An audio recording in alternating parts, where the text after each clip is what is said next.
merong memo kayo na hindi malinaw sa motorista. Ito yung temporary plates and improvised plates. Yung improvised plates asset, malinaw sa taong bayan. Halimbawa, katulad ng kotse ko, may nabigay na yung plaka. Nawala, nasira, malabo na, magre-request ako sa inyo ng replacement. Pero considering na may minana kayong problema, hindi nyo agad kayang ibigay. Kaya ang ginagawa po ninyo, mag-issue kayo ng authority to use improvised plates. Tama yun. Malinaw sa taong bayan yun. Correct. Ang nakukonfuse sila kasi, yung temporary plates. Na halimbawa po, bumili ako ng motorsiklo. Wala pang available plates. So, gagamit ako ng temporary plate. Ang nakatulad po doon, MB file number. Correct. Tama ba? Tama yun. Gusto ko pong i-clarify on behalf of the riders na ang sabi sa memo, kung ako ay may biniling motorsiklo, rehistrado, narehistro, January 2023, onward. Pag sinabing onward, di po ba pwedeng February 2023 or March or 2024?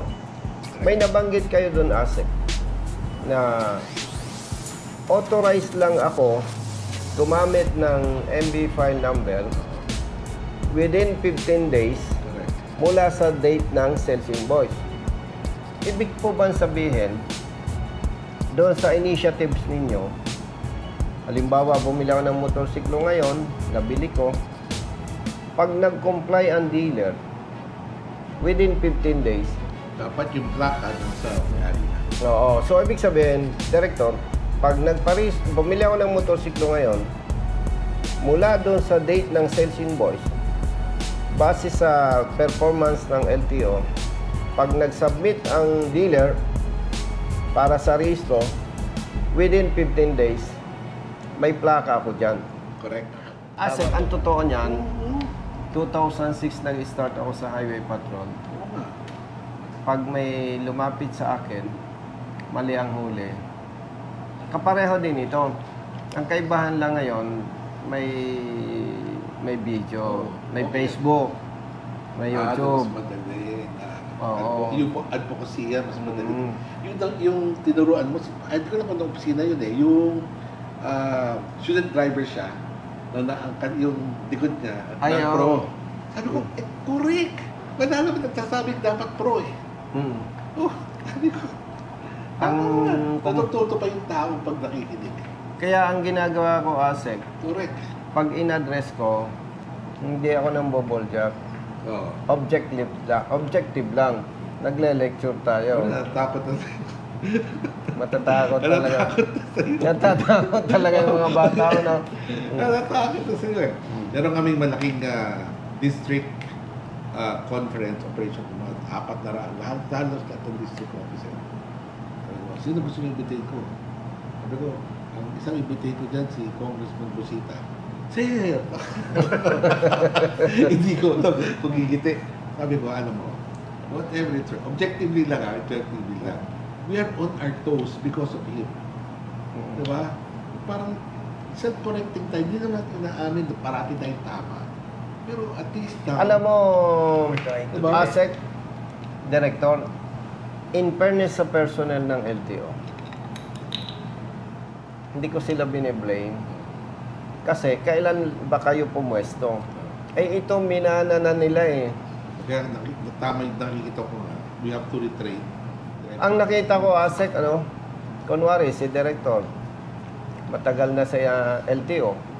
Kung ano yung natutunan niya, na kwento-kwento, nakagisnan na nila. Nakagisnan, akala niya tama.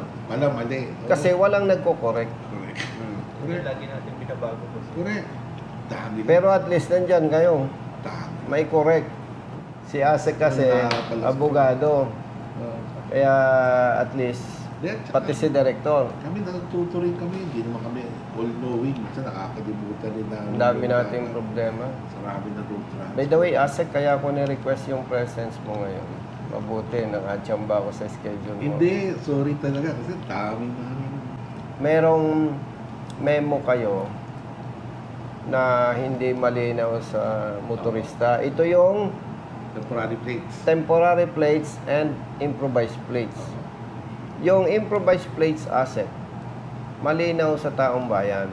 Halimbawa, katulad ng kotse ko, may nabigay na yung plaka. Nawala, nasira, malabo na, magre-request ako sa inyo ng replacement. Correct. Pero considering na may minana kayong problema, hindi nyo agad kayang ibigay. Yung plaka. Kaya ang ginagawa po ninyo, mag-issue kayo ng authority to use improvised plates. Tama yun. Malinaw sa taong bayan yon. Correct. Ang nakukonfuse sila Asek, yung temporary plates. Na halimbawa po, bumili ako ng motorsiklo, wala pang available plates. So, gagamit ako ng temporary plate. Correct. Ang nakasulat po doon, MB file number. Correct. Conduction. Tama ba? Tama yun. Conduction po. Gusto ko pong i-clarify on behalf of the riders na ang sabi sa memo, kung ako ay may biniling motorsiklo, rehistrado, narehistro, January 2023, onward. Pag sinabing onward, di po ba pwedeng February 2023 or March or 2024? May nabanggit kayo doon, Asek, na authorized lang ako gumamit ng MB file number within 15 days Correct. mula sa date ng sales invoice. Ibig po ba sabihin, doon sa initiatives ninyo, halimbawa, bumili ako ng motorsiklo ngayon, nabili ko, pag nag-comply ang dealer, within 15 days, Dapat yung plaka nasa may-ari na. oo. So, ibig sabihin, Director, pag bumili ako ng motorsiklo ngayon, mula doon sa date ng sales invoice, base sa performance ng LTO, pag nag-submit ang dealer para sa rehistro, within 15 days, may plaka ako dyan. Correct. Tama po ba? Correct. Kaya pag lumampas doon sa 15 days from the date of sales invoice, may nakikita kayong problema. Tama. Pwedeng sa dealer, pwedeng sa akin Correct. as rider. Tama yun. Ano po? Tama. Ano yung nakikita niyong problema na ina-anticipate ko? Bumili ako ng motorsiklo, narehistro, lumabas ang plaka, nasa kasa. Hindi ko po alam kung anong dahilan, bakit mayroong kasa na kahit yung rider balik ng balik, wala pang plaka, wala pang plaka. Inform lang kita, Asek, bakit na-anticipate ko yung nakita niyong problema. Marami nang humingi ng tulong sa amin, Director. Sabi nung riders, Sir, nakalimang balik na kami. Wala daw plaka. Punta ka sa kasa. Pag kinausap ko, kasa, kung sinasabi mong nasa LTO, i-check ko yan. Pero bigyan muna kita ng chance. Ayusin mo. Within 5 days, babalikan ka namin. Correct. You know, Asek, Director, tatawag yung rider, Sir, okay na po yung plaka. Okay lang binigay sa'yo. Sir, after na makapag-usap kayo. Kaya may problema talaga sa ibang kasa. Correct. Now, Asek, ang tanong, kung January onward, 2023 yung rehistro ko, at nasita ako ng LTO. Nasita ako ng enforcer ng LTO, MB file number. Siyempre, huliin ninyo ako kasi may memo. Di ba? Ka-flag down lang. Pa-flag down, kukunin yung sales invoice niya.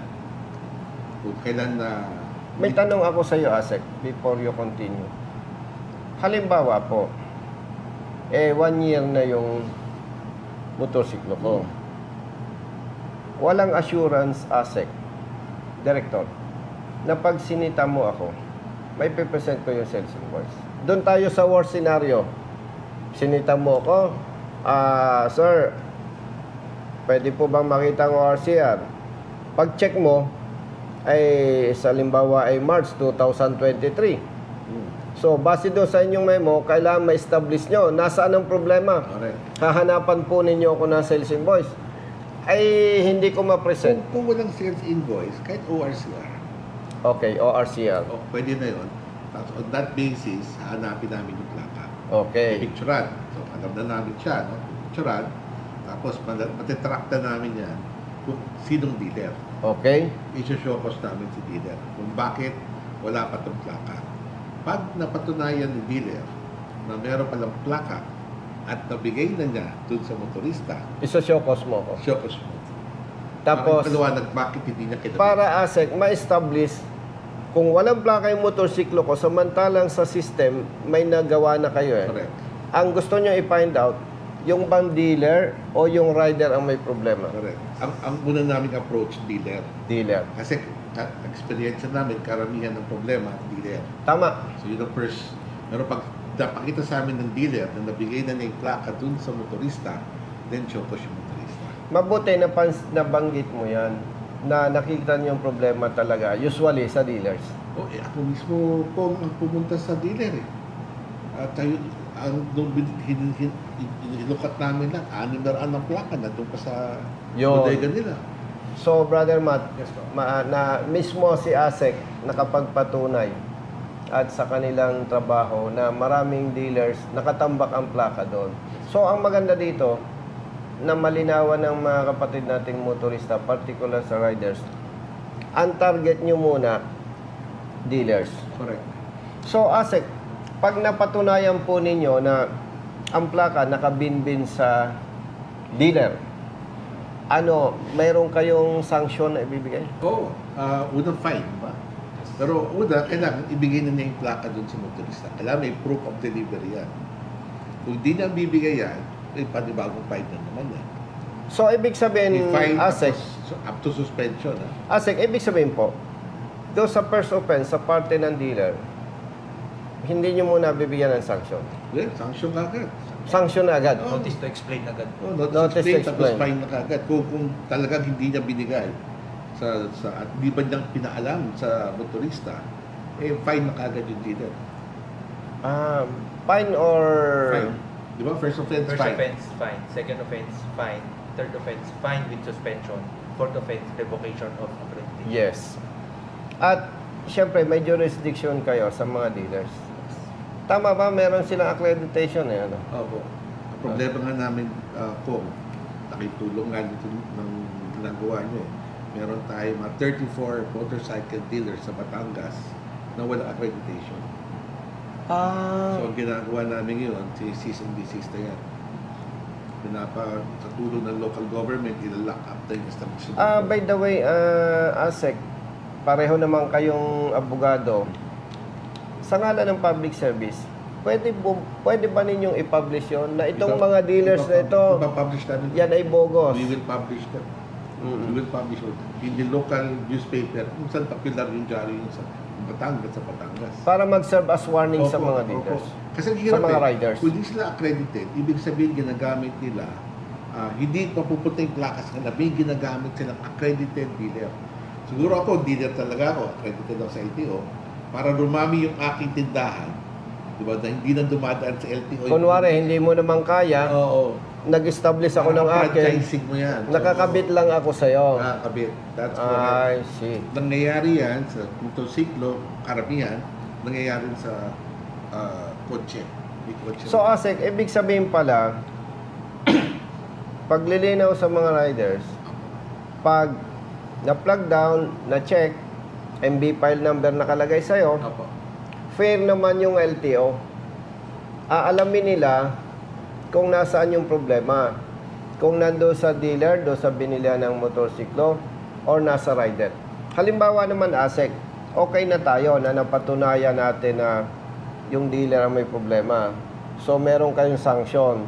Paparusahan nyo base doon sa inyong polisiya. Opo. Kung ako naman halimbawa, ASEC, na-pick up ko na Pero maraming dahilan eh. Pwedeng tinamad ako, pwede naman gusto ko ma-preserve na laging bago. Maraming Pinoy, maraming diskarte ano. Pag ayaw talaga, maraming rason. Yes, pwede yun eh. No. Ano ASEC ang kaparusahan sa akin? Failure to install. Failure to attach. 5,000 pesos. Ayun. At least papaliwanag niya mabuti kung bakit hindi niya na-attach. Siguro bagong kuha lang niya at nagkataon lang na pauwi na siya, nandun pa siya nahuli. Maja-justify yun doon sa date. Correct. Okay. So, sa madaling salita, fair naman ang LTO. Yes, ma'am. Kaya maganda na malinawan ito ng mga riders. Kasi, ang dating sa riders, may problema kami sa kasa. Bakit kami ang dapat parusahan? So, malinaw yon. Kasi minsan kasi ASEC yung memo, hindi mo kayang ilapat lahat doon yung pinag-uusapan natin. Maganda nga itong pagkakatuto ko. Thank you very much. Itong oportunidad na to. Kasi hindi man namin pwede explican lahat ng... Hindi mo naman kaya i-detalye lahat. So, linawin natin ASEC, no? Mula January 2023 onwards, pag may motorsiklo ka, authorized lang yung MB file number sa plaka, 15 days mula do sa pagkabili. Ibig sabihin, sa initiatives ng LTO, within 15 days, naiilabas nila ang plaka. So, fair naman ng LTO, kung hindi nakakabit yung plaka mo, nahuli ka o nasita ka, aalamin nila kung nasaan yung plaka. Pag ang plaka ay nasa kasa, paparusahin sila ng LTO. At kung nasa parte naman ng rider at napatunayan ng kasa na na-receive na niya, papatawan tayo ng 5,000 pisong multa, which is tama naman dahil may paglabatan. Pero paglabatan. muna siya. Due process. Isi-showcase para may kumidepensa siya kung bakit hindi niya Yes. baka mali naman yung kwento ng dealer Tama. So, isi-showcase muna siya at pag hindi niya napatunay, hindi niya ma-explica mabuti, doon lang siya ipa-fine ng 5,000. So yon, nilinaw ni ASEC. Pag sinabi ng dealer, nasa rider na, iimbitahan ang rider para magpaliwanag. Pag nakita ng LTO, valid yung dahilan, hindi kayo papatawa ng 5,000 multa.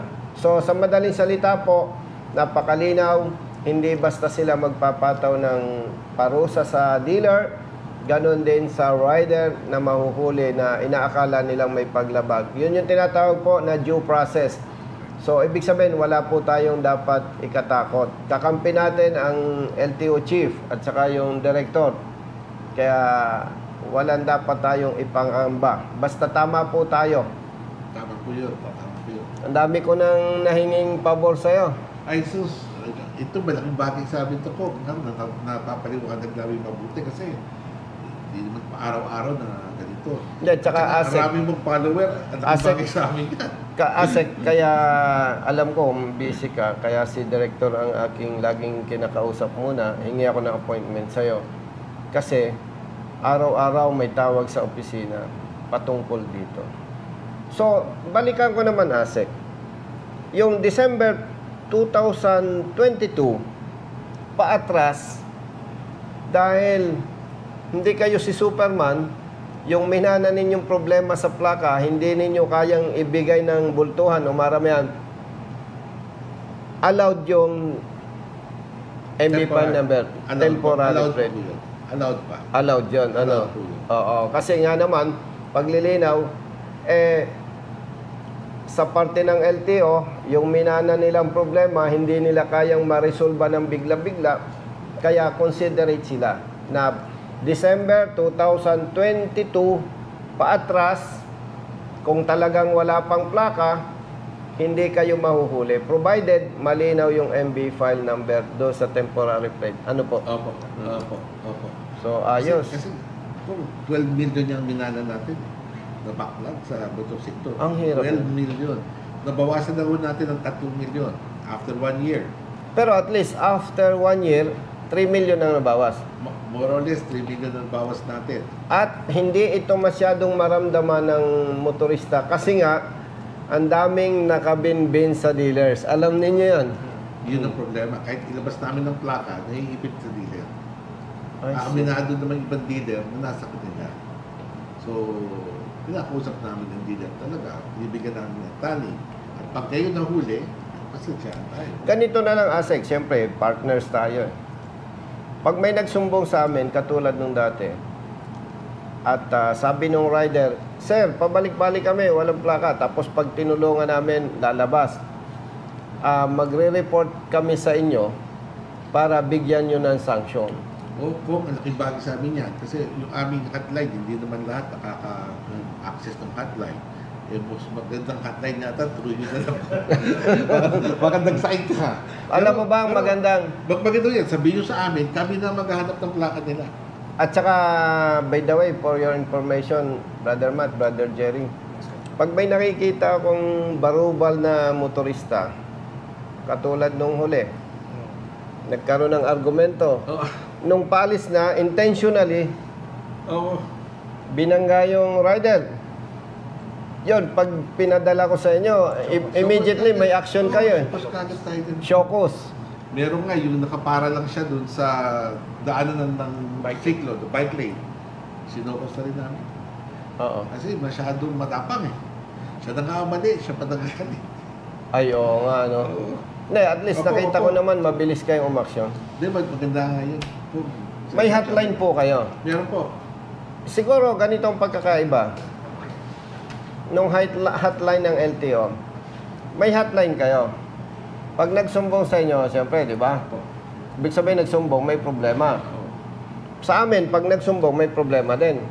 Ang kaibahan lang, on your part, government kayo eh. Sa parte ko, sa advokasya, pribado. Oo. Eh, pag mali ang huli, binibigyan namin ng danyos. Oo. Eh, hindi nyo kayang ibigay yun. Oo. Eh, siyempre, Hindi ko ano, yun ang pagkakaiba. Kaya, Tama ko. kaya hindi magsusumbong sa inyo. Nakita ko yun, kayo nag-aabogado pa. Oo. Hindi, pero po, mas marami kang follower eh. Siya ang magandang hotline. Hindi, sabi naman, Ang reklamo sa inyo, Asek, sabi namin. sabi, ba't pag tumulong si Congressman Busita, pinapakita pa sa video? Ganito ang explanation ko, Asek, bilang kaibigan, Director, bilang kaibigan, para malinaw sa inyo, talagang sinasadya ko po. Bakit? Pag si driver humingi ng tulong sa amin, mali ang apprehension ng lokal na pamahalaan, may multa na 5,000. Pag yung nakipagkita ko, diniscuss namin with concerned agency yung issue, tapos hindi ko binigyan 5,000. Siyempre, yung driver mo, pag may problema, batatag pa kay Congressman Busita, wala naman palang kwenta. Kaya talaga po, ipinapakita. That's the purpose. Yung laking bagay po yun. Pero yon, pag naibigay ko, naka-off camera na, pare, baling mo yan. Di ba? Ay, sasabihin ni Asek, ba't walang nag-expose yan? Sasabihin ni Asek, ba't walang nag-expose yan? Sige nga, expose mo yung congressman. Di ba? Di ba? Issue kang check eh. Walang pondo yan ha. Pan-showbiz lang yan. Tawa si Asek ano. Hindi ko alam yun Maganda yun. Tapos napansin mo ba pag may inaksyonan, ang daming nagpapapicture sa akin. May advance party ako. 100 yun. O, papicture. Dadating si congressman. O, 100. Para saan to, sir? Papicture kayo, ha? Para ang dating, popular ako, di ba? Ang daming sumasalubong. Bayad yon. Oo, bayad yun. No? Pero ito yung hotline nyo. Ito. Yan ang hotline namin. Yan ang hotline namin. Messaging lang, walang call eh. Kasi, pero pag message, 24/7 yan. Nakita niyo ba yung command center namin dyan? 24 oras yun. Isa lang talaga ang kulang dito. Pag nagsumbong sa'yo at may problema, yung pera ang issue. Di ba? Wala akong bigyan. Eh, ang problema kasi nga, government kayo. Kahit yung mga paper license, may nilapit din kasi si Kong dati na paper license. Pwede po dito, idulong po nila dito para maipaprint na po yun. Ang ginagawa namin po, kung sila pipili, paper license, dito na namin piprint. Tapos, papalam namin sa kanya, you can pick it up at kodong district office o kung gusto niya, pa-courier na lang. Pipili siya ng courier kung sino gusto niya. Kaysa, mabilis mo lang siyang problema. Ang gusto ko lang sa inyo basta may dinulog at tama ako. Hindi ka nagdadalawang isip Naghihintay nga ako ng mali para makakomment ako. Kaya chinek ko yun, yung sa non-pro, yung sa student drivers. Kasi nagduda ako, alam ko pro yan di ba? Lahat ng chinek talaga Tama pala. Siyempre, ang head ng LTO, abogado. Ang executive director ng LTO, abogado. Pag sumablay ka dyan, yari ka. Pag in-interview yan ng media, yari ka. Pero siguro nag-aaral Kaya di kami makaligtas Pom, thank you. Thank you, sir. Till next time. Oo, thank you.